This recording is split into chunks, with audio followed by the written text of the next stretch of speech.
Solicito el uso de la voz. Adelante. Solicito permiso de ponerme de pie, desplazarme sobre esta sala y así rendir las medidas cautelares pertinentes. Adelante. Gracias.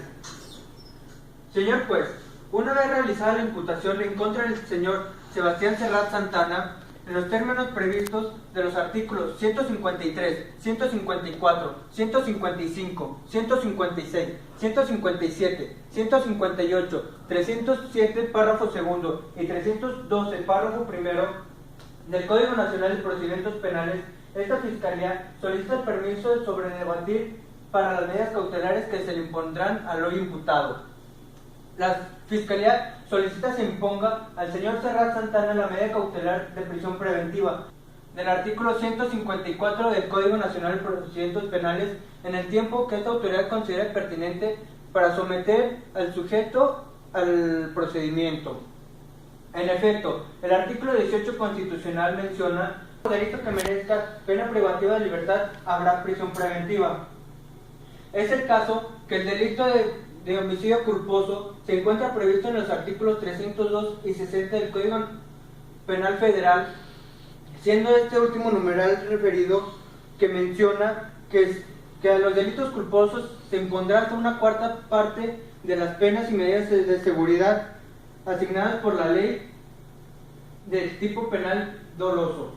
Bajo este contexto, el artículo 307 del Código de la citada normatividad establece al responsable de cualquier homicidio simple e intencional que no tenga prevista una sanción en este código, se le impondrán de 2 a 24 años de prisión. Lo anterior pone en manifiesto que el homicidio culposo merece pena privativa, ya que reúne los requisitos del artículo 18 constitucional. Se estima entonces que la referida medida cautelar es proporcional y que no pasa por inadvertido para este Ministerio Público, que se tendrá que tomar en cuenta el criterio de mínima intervención del Estado y que también el delito que se comete en los presentes hechos es de carácter culposo, pero esta autoridad no debe tomar en cuenta que el bien jurídico protegido lo fue la vida.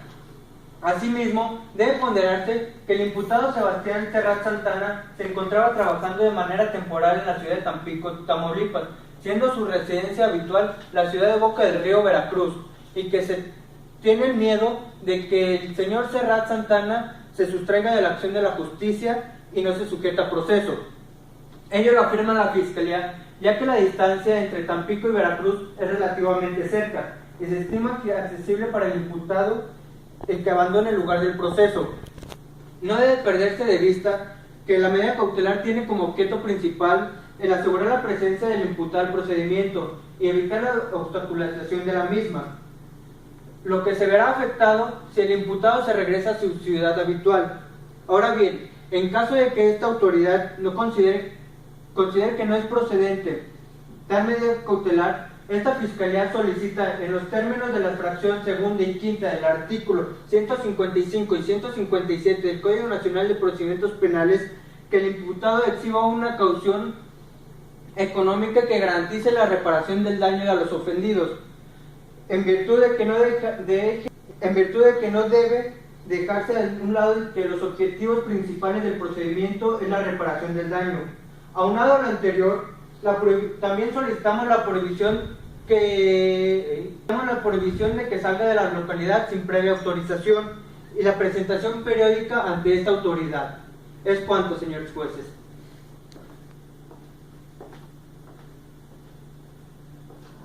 La defensa solicita el uso de la voz. Adelante.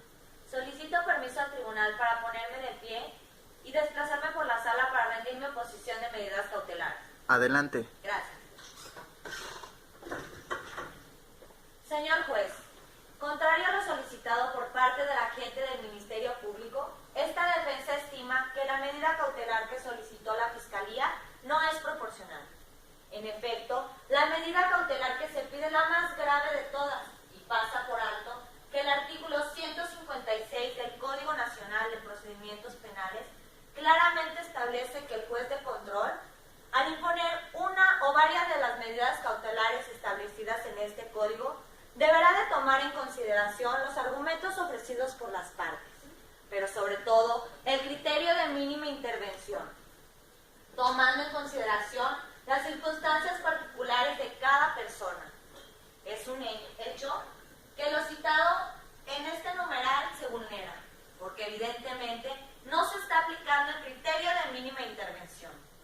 Deja de lado la defensa que el delito que se le atribuye a mi defenso, si bien afectó la vida, pero que ello lo fue circunstancial, ya que los hechos se calificaron de manera culposa, lo que deberá ponderarse para no aplicar la medida cautelar que solicita la agente del Ministerio Público. Contrario a lo que argumenta la Fiscalía, no existe ninguna razón para suponer que mi cliente se sustraerá a la acción de la justicia, pues no basta que el señor Sebastián Serrat Santana tenga su residencia habitual en la ciudad de Boca del Río, Veracruz, para suponer con ello que no se sujetará al proceso que se le puede instruir. Lo anterior la afirma la defensa en virtud de que la agente del Ministerio Público no ha ofrecido ningún dato de prueba que acredite que efectivamente el señor Sebastián Serrat Santana se sustraerá a la acción de la justicia, o que de alguna manera pretenda hacerlo. Las conjeturas que hacen no encuentran ningún fundamento. Es por ello, señor juez, que esta defensa solicita desatienda la petición por parte de la Fiscalía, porque a pesar de que el delito que se le atribuye a mi cliente se sanciona con pena privativa de la libertad, aún así resulta insuficiente para decretar una medida cautelar como la que solicita la agente del Ministerio Público, atendiendo al carácter culposo de la conducta que se dice desplegó el señor Serrat. Evidencia que debe aplicarse, como se ha dicho, el derecho penal mínimo, donde el Estado podrá intervenir de manera mínima y no aplicar la medida cautelar más grave. Ciertamente, la medida cautelar tiene como objeto que el imputado se encuentre presente en el proceso y además evitar la obstaculización del mismo. Pero mi cliente en ningún momento ha mostrado indicios de que se sustraerá a la acción de la justicia o que de alguna manera pretenda obstaculizar el procedimiento. Además de que ni siquiera se ha comprobado en grado de probabilidad que el señor Sebastián Serrat Santana se quiera sustraer a la acción de la justicia o que pretenda obstaculizar el procedimiento.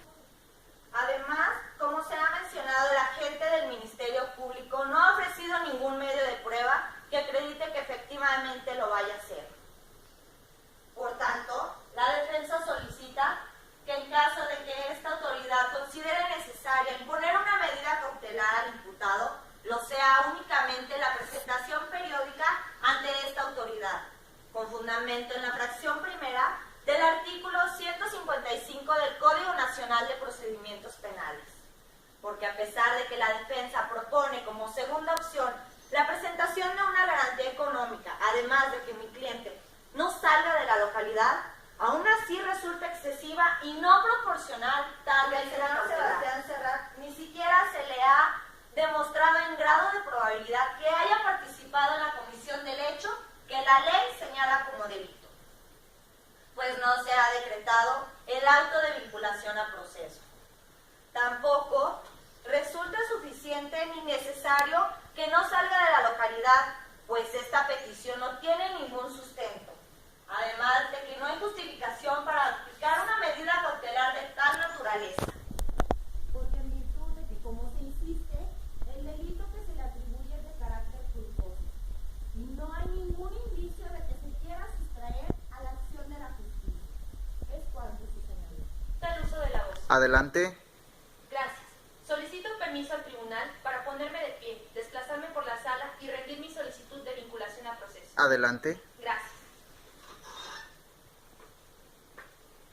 Señores jueces, el artículo 19 constitucional nos indica en su párrafo primero: ninguna detención ante autoridad judicial podrá exceder el plazo de 72 horas a partir de que el indiciado sea puesto a su disposición, sin que se justifique con un auto de vinculación a proceso en el que se expresará el delito que se le imputa al acusado, el lugar, tiempo y circunstancias de su ejecución, así como los datos que establezcan que se cometió un hecho que la ley señale como delito y que existe la probabilidad de que el indiciado lo cometió o participó en su comisión. En este caso, el delito que se le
de lancha, que durante el día estuvieron bebiendo cerveza y pescando.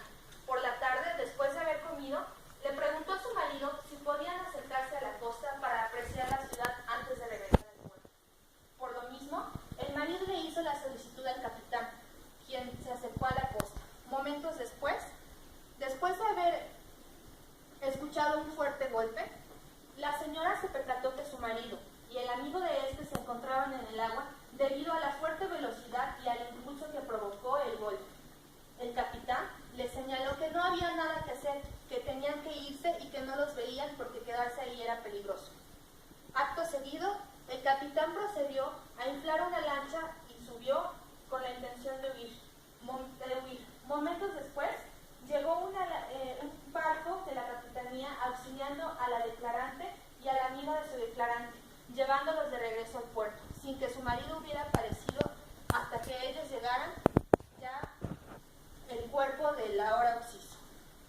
Además, el capitán González nos refirió que una semana antes de los hechos se encontró con que había habido muchas tormentas, lo que provocó que las mareas fueran altas y que hubiera también corrientes fuertes de aire, además del peligro de que se originaran piedras y arenales.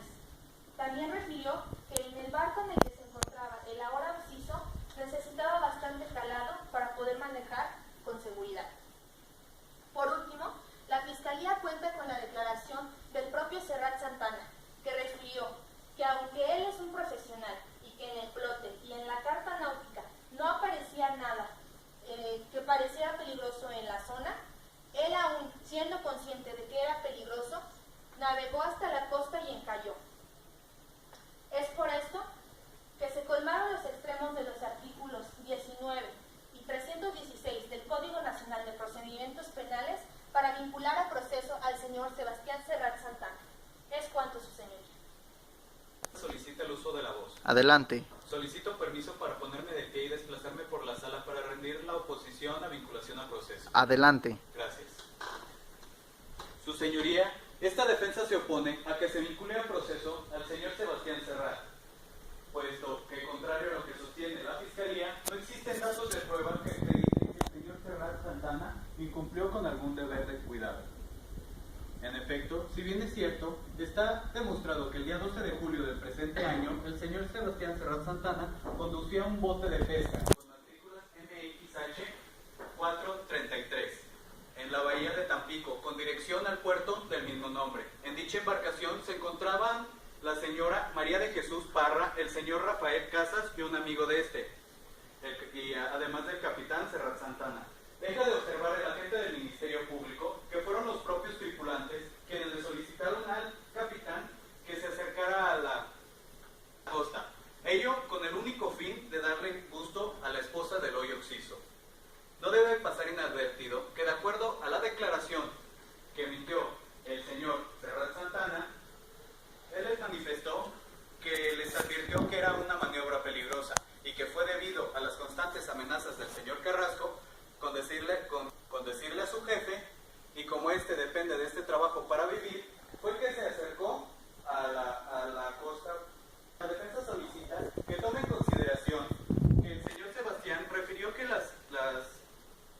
la carta náutica y el plotter no mostraban la existencia de algún riesgo en la zona y que el agente del Ministerio Público no ha aportado ningún dato de prueba que demuestre lo contrario. Contrario a lo que manifiesta la Fiscalía, no se acreditó hasta el momento que nuestro cliente viajara a exceso de velocidad, puesto que no ha ofrecido un dictamen en donde demuestre que el día de los hechos el señor Sebastián Serrat Santana viajaba a exceso de velocidad. Ello lo afirma la defensa, porque de acuerdo a la declaración de la señora María de Jesús Parra González, afirmó que el día de los hechos el señor Santana viajaba a exceso de velocidad. Esto no puede ser posible, ya que el ateste no es perito para lograr determinar la velocidad en que se desplazaba el dicho bote.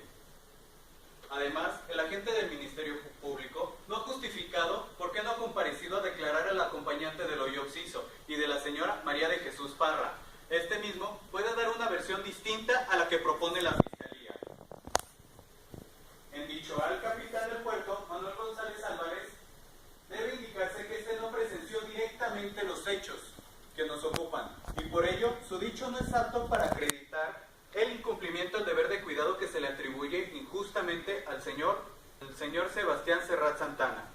Debe ponderarse que nuestro defendido hizo mención e hincapié que la maniobra que le pedían bajo amenazas era peligrosa y riesgosa, debido a que este tipo de botes necesitan un calado grande, como lo refirió el capitán del puerto, Manuel González Álvarez. Se demostró entonces que fue debido a las amenazas vertidas por el señor Carrasco y el miedo infundido de perder su empleo de mi defendido, que se vio la necesidad de cambiar su ruta acercándose a la costa. Señor juez, la defensa estima que no existen datos de pruebas que demuestren la existencia de un hecho que la ley señala como delito, porque se reitera, la Fiscalía no ha demostrado hasta el momento que nuestro defendido incumplió con algún deber de cuidado o una negligencia. Es decir, el multicitado bote. Y por tanto no se justifican todos y cada uno de los requisitos que establece el artículo 19 constitucional, por lo que deberá negar la vinculación a proceso en contra del señor Sebastián Serrat Santana. Es cuanto, su señoría.